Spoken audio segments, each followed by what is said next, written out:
மன்ற தேர்தல்கள் நீதியாகவும் சுதந்திரமாகவும் அமைதியாகவும் இடம்பெற்றன.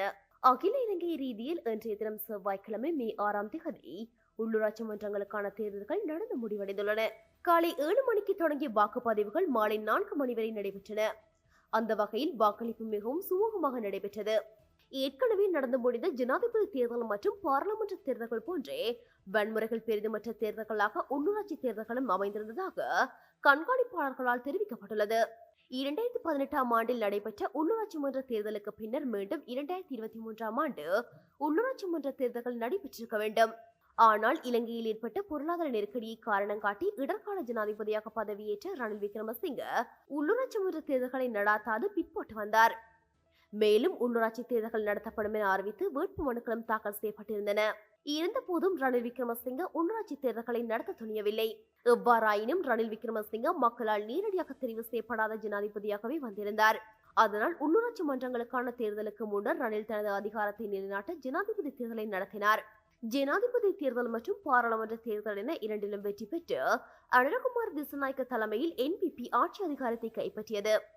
நாடு அனுரவோடு என்ற ஸ்லோகத்துடன் இலங்கையில் முதன் முறையாக ஒரு ஆயுத போராட்டத்தை நடத்திய இயக்கம் NPP-யாக அதிகாரத்தை கைப்பற்றியுள்ளது. NPP-க்கு இலங்கையில் வாழ்கின்ற அனைத்து இன மக்களின் வாக்குகளும் கிடைத்தன. NPP ஒரு தேசிய கட்சியாக தனித்து தேர்தல்களில் போட்டியிட்டு பாராளுமன்றத்தில் அறுதி பெரும்பான்மையை பெற்றுள்ளது. மீண்டும் உள்ளூராட்சி தேர்தலில் NPP தனித்து அனைத்து சபைகளிலும் வெற்றி நமதே ஊர் நமதே என்ற ஸ்லோகத்துடன் போட்டியிட்டுள்ளது. வடக்கு கிழக்கை பொறுத்தவரையும் கூட தமிழ் தேசிய அரசியல் பரப்பில் செயற்படும் கட்சிகளும் பல்வேறு வகையில் தமது தேர்தல் கூட்டணிகளை உருவாக்கிக் கொண்டு இது தமிழர்களின் சுயாட்சியை உறுதிப்படுத்தும் தேர்தல்கள் என்று கூறி இத்தேர்தலில் போட்டியிட்டுள்ளன. தமிழ் தேசிய கட்சிகளை பொறுத்தவரை வடக்கு கிழக்கு உள்ளூர் சபைகளின் அதிகாரம் தமிழர்களிடம் மட்டுமே இருக்க வேண்டும்.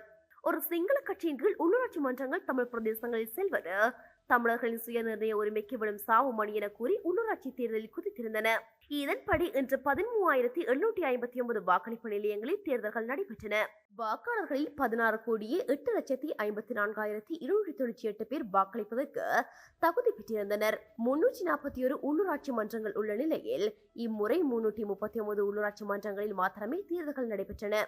இதில் கல்முனை மாநகர சபை மற்றும் அல்பட்டிய பிரதேச சபை தவிர்ந்த 28 மாநகர சபைகள், 36 நகர சபைகள், 275 பிரதேச சபைகள் என 339 உள்ளூராட்சி மன்றங்களுக்கு தேர்தல்கள் நடைபெற்று முடிந்திருக்கின்றன.